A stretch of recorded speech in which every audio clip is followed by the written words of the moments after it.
예, 안녕하세요. 이변은 있다 이동현 변호사입니다. 예, 오늘은 학교 폭력 소년보호 재판을 받게 되었다면 대응을 어떻게 해야 되는지에 대해서 알아보도록 하겠습니다. 제가 이제 오늘의 주제를 선택하게 된 이유는 이 학교 폭력으로 소년보호 재판을 받게 되었는데 어떻게 대응해야 되는지에 대해서 문의를 하시는 분들이 굉장히 많습니다. 예, 그리고 이제 저한테 사건을 의뢰하시는 분들도 굉장히 많은데 그거에 대해서 간략하게나마 답변을 드리고자 이제 오늘의 주제를 선택해 보았습니다. 예, 우선 들어가기 앞서 학교 폭력의 개념을 알아보게 되면 학교 폭력은 학교 내외에서 학생을 대상으로 발생한 상해, 폭행, 감금, 협박, 약취유인, 명예훼손 모욕, 공갈, 강요 강제적 심부름 및 성폭력, 따돌림, 사이버 따돌림, 정보통신망을 이용한 음란 폭력 정보 등에 의하여 피해 학생에게 신체, 정신, 재산상 피해를 수반하는 행위를 의미합니다.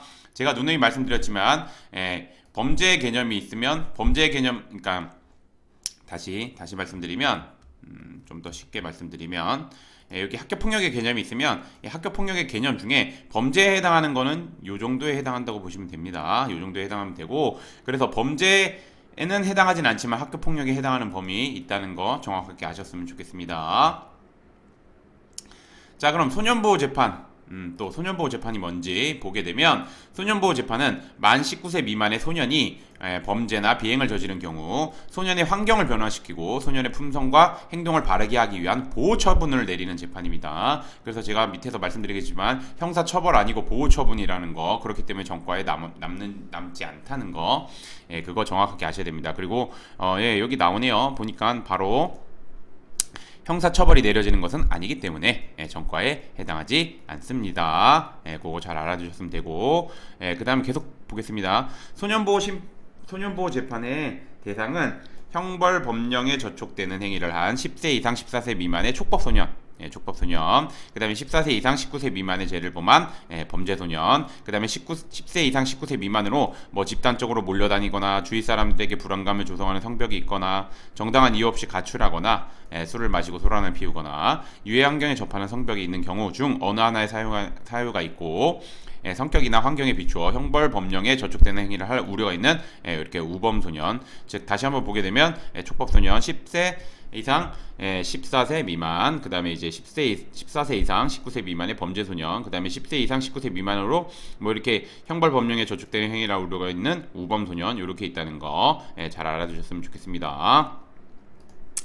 그래서 계속해서 보게 되면 소년부 판사는 사안을 심리한 결과 범죄 혐의가 있다고 인정되면 보호소년에 대해서 이렇게 1호 감호위탁, 2호 수강명령, 3호 사회봉사, 그 다음에 4호 단기보호관찰, 5호 장기보호관찰, 뭐 6호 감호위탁, 7호 그 다음에 이제 뭐 의료재활, 뭐 여기 의료재활 소년원의 위탁, 그 다음에 8호 1개월 이내 소년원 송치, 그 다음에 9호 단기 소년원 송치, 10호 장기 소년원 송치, 요 중 뭐 어느 하나의 처분을 내리게 됩니다.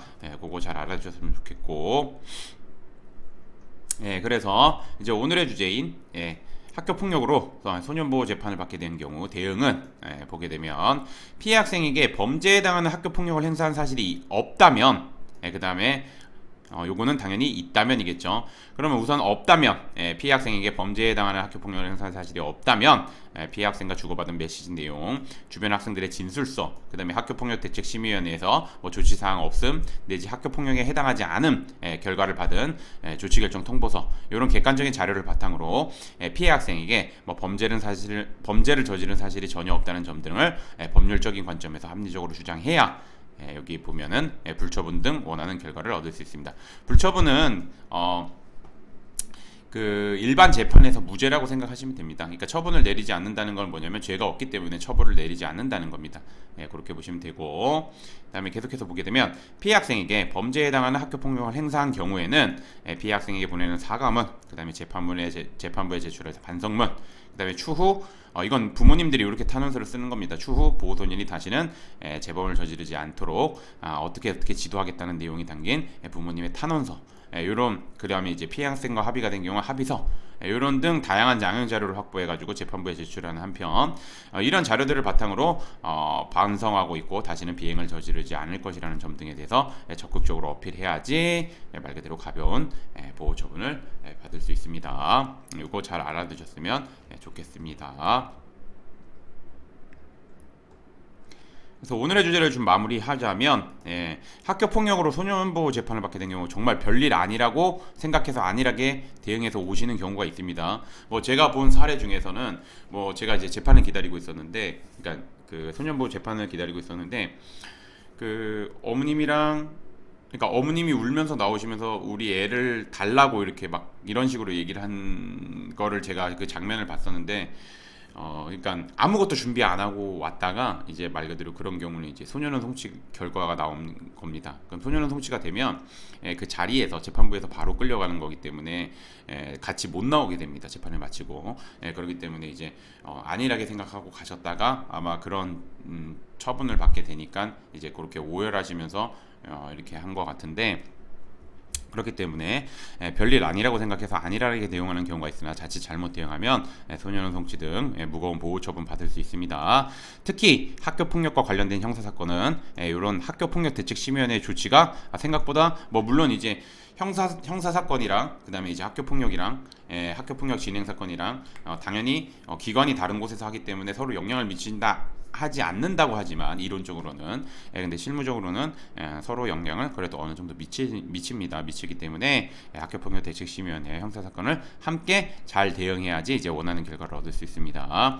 그래서 제가 좀 당부드리고자 하는 거는 뭐 학교폭력이랑 소년보호재판 즉 형사고소를 당하거나 이런 경우에는 혼자서 대응하시는 것보다는 이제 변호사님 도움을 받는 것이 좋고, 변호사님 도움 받으실 때 제가 누누이 말씀드리지만 학교폭력은 학교폭력만의 독특한 제도고 학교폭력만의 절차가 있고, 그 다음에 학교폭력으로 인해서 소년부 재판 받을 때 소년부 재판 같은 경우도 지금 보시면 아시겠지만 이 소년부 재판만의 독특한 제도입니다. 그렇기 때문에 그거에 맞춰서 대응해야 되고, 그러기 위해서는 이제 변호사님을 만약에 선임하실 때 학교폭력 우선 제가 두 가지 항상 확인하러 가는데, 첫 번째 학교폭력으로, 그러니까 대한변협에서 학교폭력 전문 변호사님으로 인정하고 있는지, 두 번째 현재 학교폭력대책심의위원회 위원으로 활동하고 있는지, 이 두 가지 꼭 확인하셔서 변호사님 도움 받고 좋은 결과 얻는 방향으로 진행하는 것이 좋을 것 같습니다.